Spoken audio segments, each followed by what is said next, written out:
कि आपने कहा कि बिहार के हर परिवार में हम एक सरकारी नौकरी देंगे, और सरकारी नौकरी आपने की।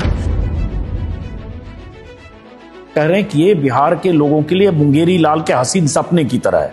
I have my master plan.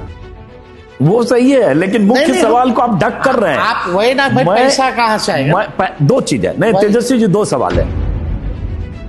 एक डेटा है कि बिहार में आपके पास डेटा, मेरे पास भी डेटा, कितने लोग ग्रेजुएशन किए हुए हैं। हाँ, लोग पीजी आप समझ गए कि मैं पूछने वाला हूं, पहले बोलने लगे। जो आपके विरोधी हैं बीजेपी वाले, वो कहते हैं जैसे मुहावरा है कि न 9 मन तेल होगा न राधा नाचेगी। क्योंकि तेजस्वी जी को पता है कि उनकी सरकार आएगी नहीं, इसलिए इतना बड़ा वादा कर रहे हैं जिस वादे से उनको जितना भी चुनावी फायदा हो जाए, उसके बाद कौन पूछ रहा है। ये होकर रहेगा। कागज एक लाओ, तेजस्वी जी लिख के देंगे। कागज कलम लाना, प्लेन कागज नहीं, हम साइन भी करके देंगे। हाँ। आपकी चिंता को हम दूर करेंगे, बिहार को चिंता मुक्त करेंगे, यानी सीएम बनाएंगे बिहार के 14 करोड़ लोग। आप तेजस्वी जी लिख कर दे रहे हैं।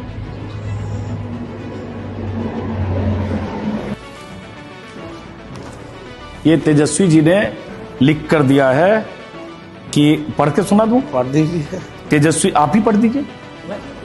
आप भी पढ़ सकते। हाँ, whatever है। कहते हैं सिर्फ ये कहना तेजस्वी यादव जी के लिए बाकी रह गया कि बिहार की हर जनता को, हर आदमी को 2 BHK 3 BHK फ्लैट पटना और सुगना मोड़ में दे देंगे, बाकी सब कह चुके।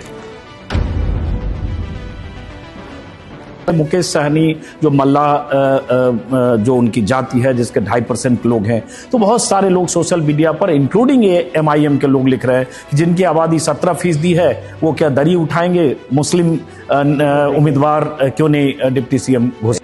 इसमें तो स्पष्ट कहा गया है कि भाई और भी उप मुख्यमंत्री होंगे, अलग अलग कम्युनिटी। तो उसी मन से एक मुस्लिम उप मुख्यमंत्री के नाम का ऐलान हो जाना चाहिए। हम लोग अभी किशनगंज में आपने कहा सभा में तेजस्वी जी कि अगर आपकी सरकार बनी तो वक्फ कानून को कूड़े में फेंक देंगे। हम लोग लागू नहीं होने देंगे इसको। कैसे? तो संसद से पारित है, कैसे? इस बार क्या ओवैसी फैक्टर फिर से तेजस्वी यादव के लिए मुश्किल और मुसीबत बने? ओनली महागठबंधन। कितनी सीटों पर फ्रेंडली फाइट है? आरजेडी, कांग्रेस या सीटों पे है हम लोगों की आरजेडी। तो ये कैसा स्ट्रेटजी है कि वीआईपी के साथ है, एक आध सीटों पे। तो ये कैसी स्ट्रेटजी हो सकती है कि फ्रेंडली फाइट कर रहे हैं गठबंधन, महागठबंधन के दल ही आपस में? ये स्ट्रेटजी कैसी हो सकती है? चीजें बताएं। बड़े भाई तेज प्रताप यादव महुआ से उम्मीदवार है अपनी पार्टी के, और उनके सामने आपकी पार्टी के सिटिंग एमएलए हैं, और आप जहां राघोपुर से उम्मीदवार हैं वहां उनके उम्मीदवार हैं। That's the beauty of democracy, है ना? जनता मालिक है।